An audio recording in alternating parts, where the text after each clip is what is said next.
Olá, gente. Seu professor de redação Lucas Rocha aqui para o último tema do ano. Tema muito legal, tema que eu acho que é a cara do que o Enem se tornou nos últimos 2 anos.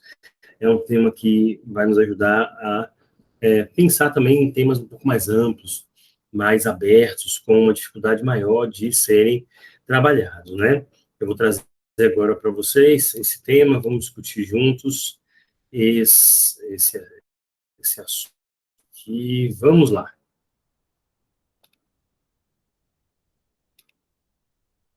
Então, o tema é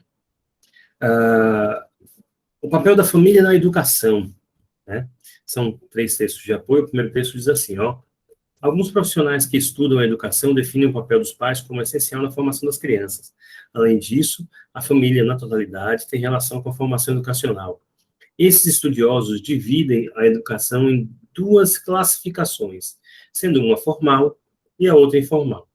Uma representando a atuação da escola, enquanto a outra representando a participação familiar e social do aprendizado. É óbvio que os pais têm uma participação maior por estarem o tempo inteiro próximos, acompanhando o crescimento. E também é interessante ver como isso pode ser integrado com o aprendizado formal. A influência que os pais exercem nos filhos é enorme. Dessa forma, a ajuda da família no aprendizado formal pode ser enorme se conjunta à educação informal. Pais podem ajudar seus filhos dando suporte nos trabalhos caseiros e também com atividades e reforço. O exemplo também é bem-vindo, por isso é interessante ler com as crianças. A leitura em conjunto com os filhos pode enriquecer o vocabulário dos pequenos e ainda ajudar na aproximação dos componentes da família. É evidente que a presença familiar e a participação em tudo que a criança e o adolescente fazem traz uma influência sobremaneira à vida daquela pessoa, à vida daquele jovem. Principalmente se a família entende qual é o seu papel, né? Em entrevista, o professor Mário Sérgio Cortella, a uma rádio no Rio Grande do Sul, perguntaram a ele sobre essa dicotomia e sobre a responsabilidade da família e da escola na educação de um jovem. Ele brinca e diz: primeiro de tudo, a família precisa entender que é o inverso. Recentemente, ele disse: um pai me abordou e disse: professor, o que eu posso fazer para poder ajudar a escola na formação do meu filho? Aí ele disse: primeiro, o senhor precisa entender que o senhor construiu a equação errada. É o inverso. O que, é que a escola pode fazer para ajudar o senhor a formar seu filho?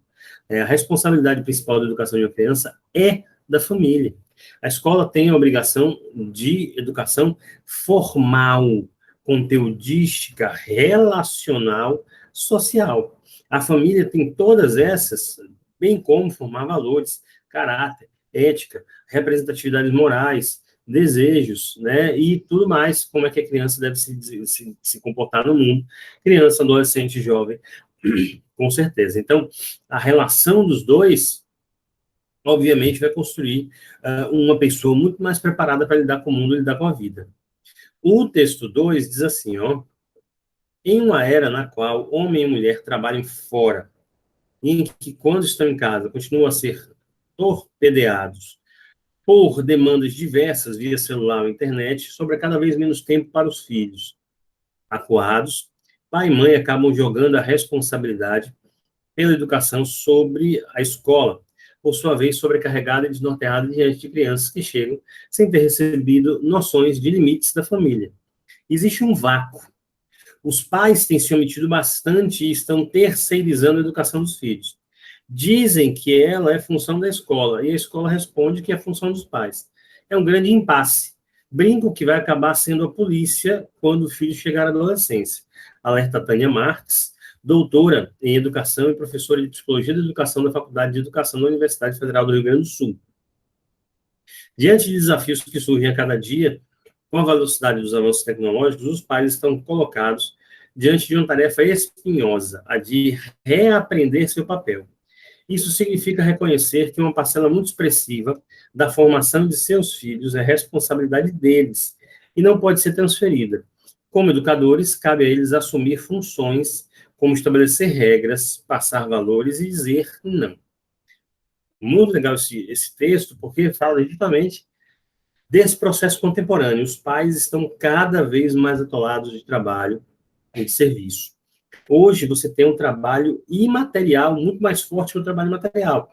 O trabalho material é aquele que a pessoa faz enquanto trabalha. Sou eu aqui agora, estou gravando uma videoaula para vocês assistirem. Meu trabalho é esse, eu sou professor. O trabalho imaterial é tudo que eu faço para dar essa aula. Os slides, checar a conexão, estabelecer um ambiente plausível para gravar a aula.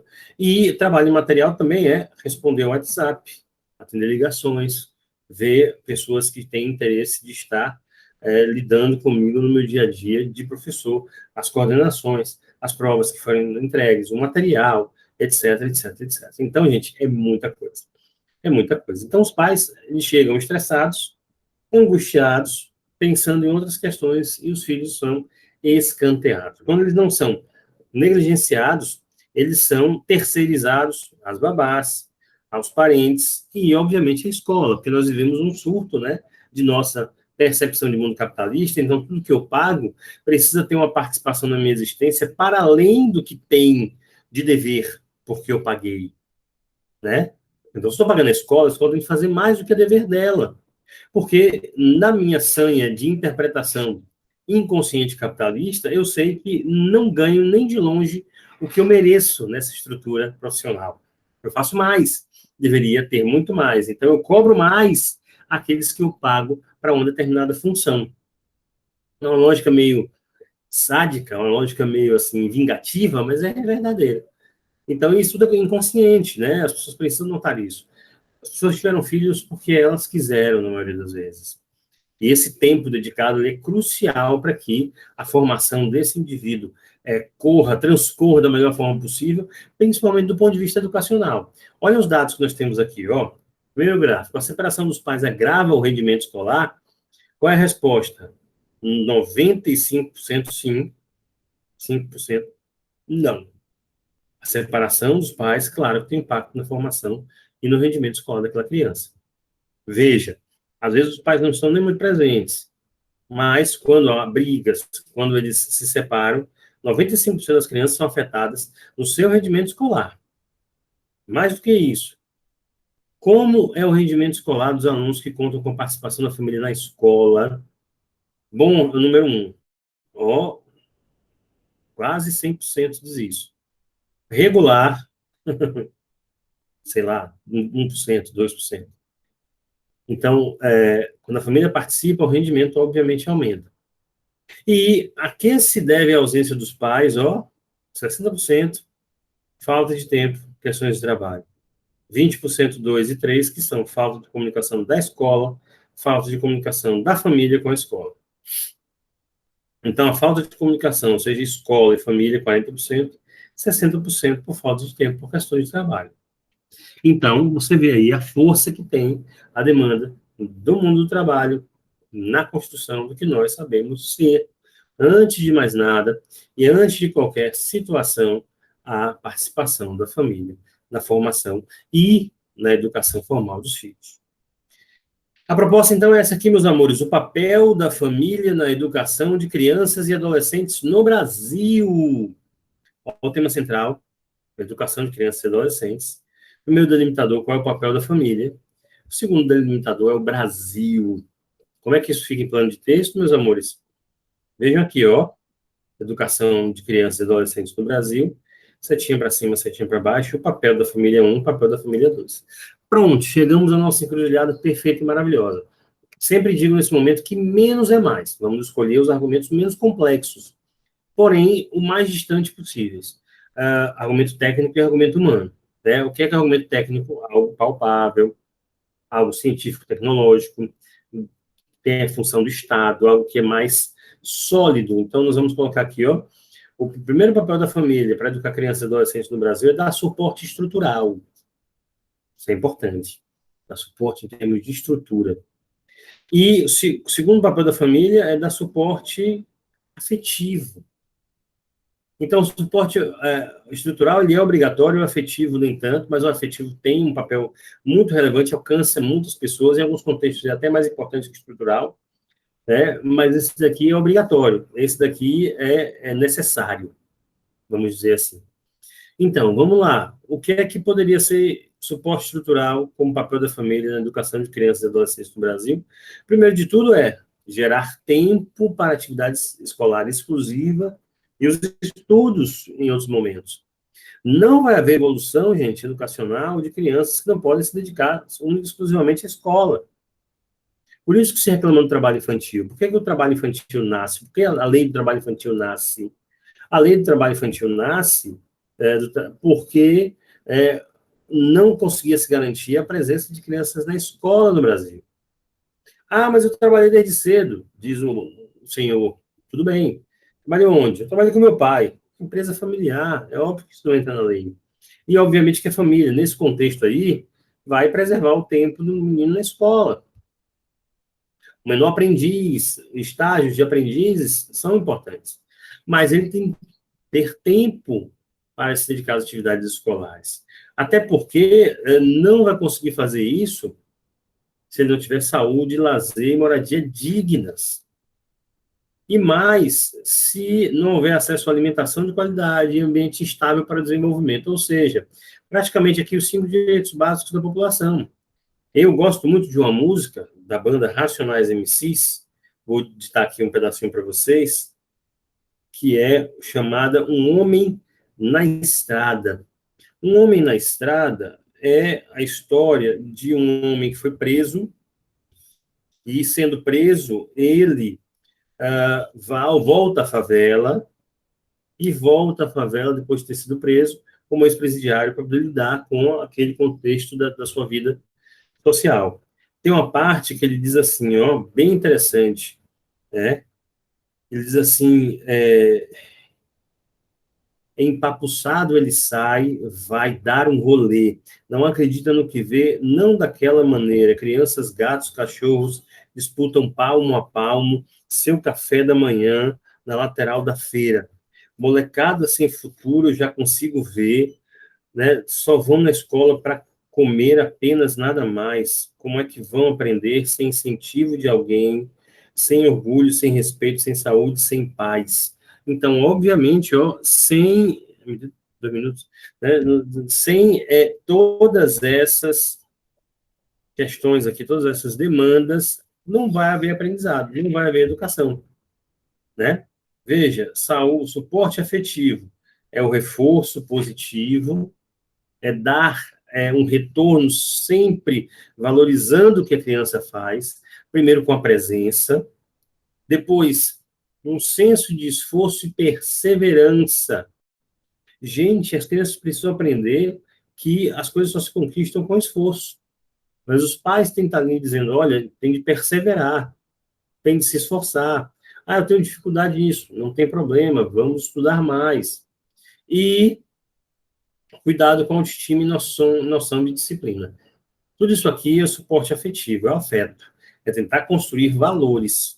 Aqui é dar estrutura, né?